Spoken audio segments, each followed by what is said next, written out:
Hello and welcome to another episode of the Construction Corner podcast. I'm Dylan. I'm your host, joined by my blue collar badass this week, Matt.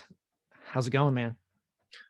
It's going good. It's good to be back on the mic with you. It's been another hot minute, but things are just crazy this time of year, and it doesn't seem to be slowing down. So we'll take it while we can get it. Well, that's going to be the core of I think today's show is how to keep your foot on the gas, keep it moving, keep it progressing forward, and not lose your shirt in the process. It's going to be the theme of today's episode. It's so important right now, man, because no matter what's coming, and nobody can accurately predict what's actually coming. But if you sit down and wait now and try to catch up later, you're already behind. And that foot on the gas mentality is what will carry us all straight through this thing and out the other side far better. Absolutely. So before we got on and hit the record button, you're gonna tell us about a cool roof that you've done. Yeah, so we're doing this big renovation to frankly a shithole building here locally, and we're turning it nice and new. And long story short, we budgeted to replace about 25% of the roof deck. Once we got the old membrane off, we were thinking maybe it was going to be 100% of the roof deck that had to go. We settled on just less than 50. So it's safe enough for the roofers to walk around on it. I personally won't go up there. But last Friday, I got a call. They started to unroll the new membrane. It was supposed to be a 45 mil TPO that's going back down. And the foreman of the crew called his boss because he opened up 6 different rolls and they were all bad, which Wow. I've never heard of. They were delaminating. They said it looked like pizza blisters in the middle of the rolls. Now they've already got, what is it? They've got like 6,000 square feet of insulation board down, and it's supposed to rain that night. So you can't leave that shit exposed, right? So they call me and they're freaking out. And I just said, well, guys, what's your plan? Because we got to figure this one out. And he said, well, here's what we're going to do. We've got enough 60 mil material at our shop that we can cover up what we put down. I said, fine, go ahead. Doesn't matter to me if it's, half 60, half 45. No one will ever know or care. It's better. Well, right? Long story short, the rep came out Monday and took a look at these blistered membranes and was like, yeah, no, we're not doing that. And so the manufacturer is actually copping to send 60 mil for the entire damn roof. So my clients, I called them today. I'm like, hey guys, I got some good news. We went over a little bit on that roof deck replacement, but I just got you a way better membrane with a longer warranty and you don't have to pay anything else. And they were pleased as punch. Dude, good. One, I mean, good on the manufacturer for making it right. Hell yes. And going above and beyond. Like now you're only going to do, and this is the thing I think most of us have to remember is, dude, that story is going to go a long way. You're going to be super happy to use that manufacturer moving forward. Not like, hey, here's your replacement 45. Oh, by the way, it's going to be 6 weeks. Oh, by the way, it's going to be twice as much and pound sand while you're at it. Like, no, that's a bad rep. You'll never use them again and forbid it on all projects. So kudos to that manufacturer. Do you want to say who it is just so that everybody can maybe? Yeah, if I remembered who it was, I would say that. So ask me next week and I'll double check. I can't remember if it was between one or two. But the reason they replaced it all with 60 too is because you can't get 45. So 45 is less expensive, but it would have been like a 6-month lead. And I'm like, guys, that's not even remotely close to an option. We have a roof open now. So right. Kudos to them. I'll get their name and give them some props next time. But it was a cool thing to do. It was a cool call to have to make or to get to make to my clients. The call to tell them that, oh yeah, we went way bust on the roof deck. That was not so much fun. Right. But on the other side of it, you get this nice new. You win some, you lose some. And with pricing doing what it's doing still today, it's just insane. We survive on budgets that we create with next to no information, and not blowing smoke up my ass, but we're pretty good at what we do. We're usually really, really close, but it's those unforeseens like the roof deck that's rotten in the middle and you can't see it till the roof is actually off. That's what kind of kills you. Yeah, no one can ever foresee those, right? Like until you open up a wall, a ceiling, a roof, like no one's ever going to know what's under there without looking. Yeah, and this one was even weirder. It wasn't B deck. It was like, I think they called it C deck or something. I never even heard of it, but it's like a two-piece roof deck. And so what had happened was it was trapping water in between the two layers. And so from inside the building, which had no power, by the way, we're looking with flashlights through holes in the ceiling tile, and the bottom of it in most spots looked pretty good. But then when they peeled the membrane off, you could see it looked like somebody sprayed it with a Gatling gun. Yeah. Damn. That's Well, the fun of renovation work.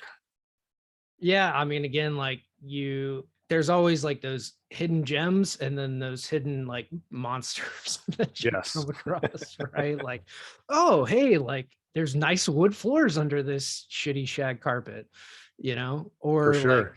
the stuff that you, you run across, or like, hey, look, there's like real like plaster under this, god awful wallpaper. Yeah, it's renovation work is not for the faint of heart. Not to just tell stories, but that same job, the electrical service comes in the back of the building, and there's a big ass conduit in there existing that runs out to the front where there were some panels. Turns out that there was no cable in that conduit, and the building's like, I don't know, 400 foot wide. So that was a big hit in the face, but we were able to kind of flip everything upside down a little bit and relocate the incoming panels to the back of the building. We took up a little bit of space that the owner wanted for something else, but it also saved them like 80 grand, and Lord knows how long to get that much cable right now. Jeez. Well, I mean, and that's a kind of a good segue into a real problem that everyone's having is pricing. Like everybody knows that gas prices are going up. Like as we record this in July of 22, gas is like just under or right at $6, depending on where you go and find gas for here. And that's for, 87, not Well, but even but diesel. our president says it's what, less than $4 in 20 states now. Oh, good for them. Like, I mean, in California alone, well, and this is the thing too, like, so California, they, for a bit where Newsom was going to give out $100 to residents. And it's like, dude, that fills one tank. And it's just like, really? Cause they wouldn't put a moratorium on the gas tax, which is 25 cents a gallon. Yeah, So in California, or more than that, it's like 40 cents. It's stupid. Like California's the highest gas tax. And then we're redoing roads that don't need to be repaired. It's like, come on, man. Like they're redoing the pass right now. And it's like, dude, this road was fine. Like there wasn't a pothole in it. And we're resurfacing how many miles of it. And I just see trucks streaming, down off the mountain to like redo something that gets used half the year. Like what? listen, man, you gotta launder that federal infrastructure money before you can put it back in the pockets. Well, they just did that with the mask stuff, like that $1 billion in masks that never got delivered, from Yeah. it. Like it's absurd. But the bigger point that I want to make, other than our governor being a money laundering asshole, is and a dictator, but other than like shitty Newsom, is that and your governor is not far behind in Michigan, but the No. the bigger thing that I want to get at is dude, gas is going up across the country, right? Diesel fuels at like a record high for all your shipments, everything that you guys get to your job site. Like, and it's not like this is a hidden cost that like, people don't see every day. It's not like, oh, what's the price of steel, today in tonnage, right? Like your customers have no clue about any of that. What's a foot of wire? Nobody knows, except the electricians and people that are doing this every day. Price of Right. gas is like very in your face. It's on every news channel. It's not hidden. It's not a secret. And so like people know that costs are rising. And so to make sure that you're not losing your shirt with like transportation costs and get stuff to the site and like fuel surcharge, right? That's been on forever. This is something that you're going to have to address with your clients, and to just pass it on, like keep your normal margins, but like pass just the cost of like what you need to keep operating and not just not have forced to shut down your business because you can't pay for gas of all things. So like it's a somewhat delicate conversation to have with your clients, very nuanced. Like this is not a like, hey, eat this conversation, but one that's like on the other side of it, you're going to be able to have better conversations with your clients, that you're going to come out of it just like with that manufacturer for roofing. You're going to be able to say like, hey man, Matt treated me really well through this, like, did what he needed to survive, didn't make me, take it on the cheek for the whole thing. And, I got a building on time and, we didn't completely, blow the budget out of water. It wasn't, crazy. It's imperative. I mean, how many times do we talk about proper communication on this show? But it's more imperative now than ever. We have a glass and glazing contractor we use a lot. They're on 3 different projects. Glass went up like 40% a few weeks ago, and they called and said, listen, we don't have any choice. We have active contracts with them that haven't been delivered yet. And they came out, they were honest. They said, we're going to pass the cost on to you. We won't put any markup on it. We'll show you exactly what it is. We can give you any documentation you need. And, at the end of the day, it wasn't crazy. They fought really hard on our behalf, which was cool, but you have to be able to do that. Otherwise, there's a balance, right? Because this isn't like an estimating problem where like somebody screwed up. And when that happens, I'm more apt to say, well, tough shit, you're going to eat it and you'll learn. This is a problem of massive proportions in our world, our country, especially right now. And we all got to have a little grace and be able to smooth these things over, or nothing's going to get done, because what'll end up happening is that guy will just go out of business. He'll just say, screw it. I can't eat it. I'm going to die. And then they go away, and then we're all worse off for it anyways. Yeah, I mean, the ripples of that, for that guy to not operate, right? It's not only his family, but the businesses that he went to, the people that he affected. And then if he had any staff, their families, the businesses that they went to. And this is on like your local community, guys. This isn't like going to affect, like I'm in California, Matt, you're in Michigan. Like if you went out of business, like it's not, I mean, it'll affect me, in other ways, but like direct dollar value, it's going to affect your community, right? It's going to affect all the people that you deal with in your local thing. Like this, it doesn't, like harken back to 2010, like Vegas's real estate problems didn't affect me when I lived in Indiana. Right. Like it's very localized to the problems. But the thing that this really goes back to is construction in particular, you cannot export, you cannot outsource. It is in your local communities, and this is taking care of the people that take care of you and do so on a very regular basis. So to not do right by other people right now is it will, you're going to shoot yourself in the foot for not taking care of other people. Yeah. I mean, especially in what I do as a paper GC, I mean, we do a lot. I won't downplay it, but we don't do shit at the same hand, right? We're not the ones out there staffing job sites. We're not buying material directly often. So if we don't have our specialty contractors and trade partners on our side and willing to, dodge the bullets with us, what am I going to do? I can build a mean house, but I'm not going to build a large commercial building by myself. All about the team. And this goes to the next point that I really want to make is, as we're going into these hard times, as we're going to go into a time where things are going to be a little more uncertain, things aren't going to be, smooth sailing like they have been. Granted, the last 2 years have not been smooth by any means, but you guys know what I'm referring to. Like, it's not going to be an easy waters ahead. There's going to be a lot of turbulence, a lot of problems.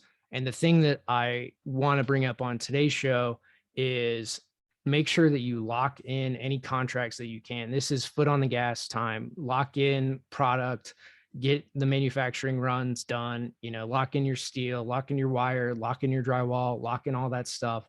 And then the other side of it is to make sure that you've locked in financing and do whatever you can, in the banks that you work with, that you use to get your clients financing, to make sure that that's all locked in. And then again, placing orders as much as you can now to lock in prices today, because it's only going to go up, is going to be to the utmost importance for you. Like, I don't know how to stress this enough, but this is going to be one of those times where you're going to be happy that you locked it in. And even if prices do go down, you have the certainty of knowing that you can deliver. And that's the thing that you need to convey to your clients. Hey, maybe you're going to pay a premium. I'm not Nostradamus. I can't see the future. But what I do know is you're going to pay this price to get this building. And we're going to lock in production runs for all the things that we need to make this project go. And if you can do that, which again, I am not downplaying how much work that is to pull off by any means, but that will lock in your work for the next 18 months. And frankly, that is the best you can do. And again, if you're not thinking about that and how to get financing, how to get these jobs, how to pre-order as much stuff as possible, get it in, storage units or whatever you have to make sure that you have the product that you need to build the buildings that you're going after. That's what I see. You have to, man. You have to. Our job sites right now look like storage yards. I've never had a job with 15 different shipping containers on it. And that's what we're doing. I mean, we have rooftop units for a project that we won't need to install for 6 months. And that was the only way we could get them. And if you can't promise that, I mean, what are you going to do? You're not going to open up a building without a rooftop unit, without the HVAC system. It's crazy right now, but you got to do that. In the financing aspect, frankly, if you haven't already pooled with your bank and increased your lines of credits, you're probably way behind the 8 ball.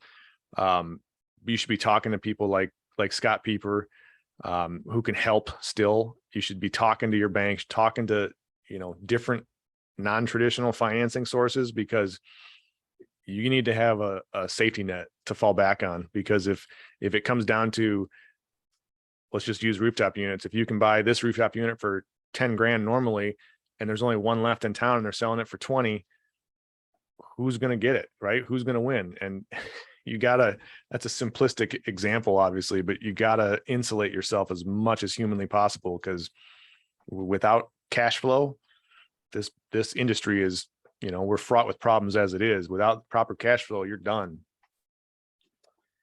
And those are showstopper pieces. And again, for lines of credit too, you should be using them, even if you're pulling, 5-10 grand at a time out of them and then and just putting it back month over month, just to show that you're using those lines of credit, so that the bank doesn't throttle you down or anything like that. You need to show usage on them. If you could do more and just pull it for a month, put it right back, again, it shows usage for your credit lines, and that helps a ton to keep them active.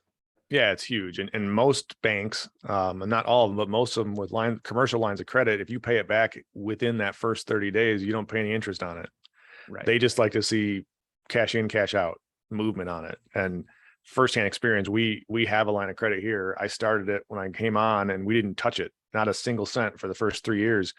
And my banker came to me one day and just like, listen, if you want to keep this, or if you want to grow it, you got to use it, at least something. And so we started implementing that, and we'll do just what you said. We'll find a small purchase here or there when we know we can float it real fast, pay it off, and then the bank sees the movement and they increase our credit line every year because of it. Right. Yeah. They like seeing that.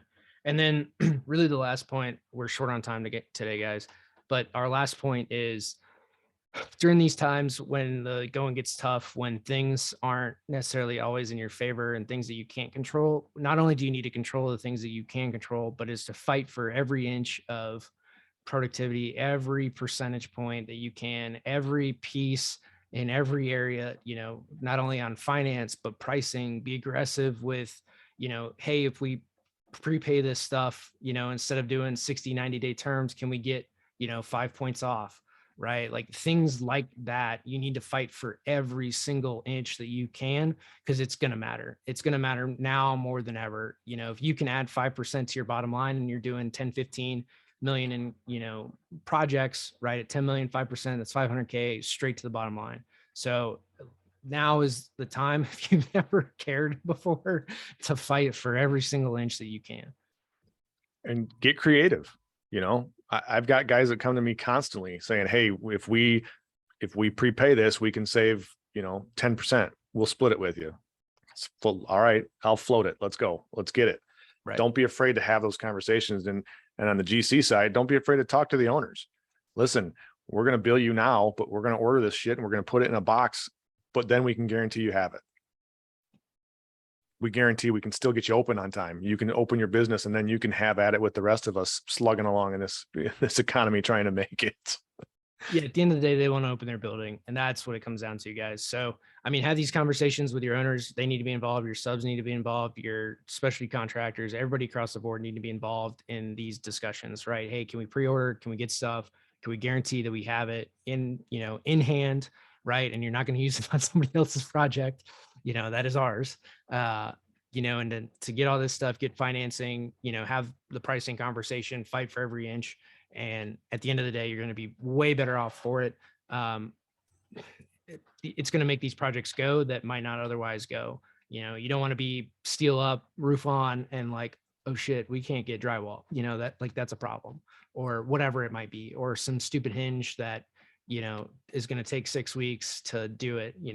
Like whatever that might be. So again, guys, fight for every piece of it, fight for every inch, and that's how you're going to get through this next wave of problems you're going to run into. Absolutely, man. Foot on the gas. There's no slowing down now. All right, guys. Short episode today. we squeezed it in, but thank you guys for listening. Feel free to share this. This is a quick hitter. Thank you guys for listening to the show. We really appreciate you. If you have time, go leave a review. Make time, go leave a review and comment. It helps us to grow the show. We don't run ads. We don't do any of that stuff. So just appreciate you guys sharing it. Take a screenshot, post it up, tag us, and we appreciate you guys. So until next time, that is this episode of the Construction Corner Podcast.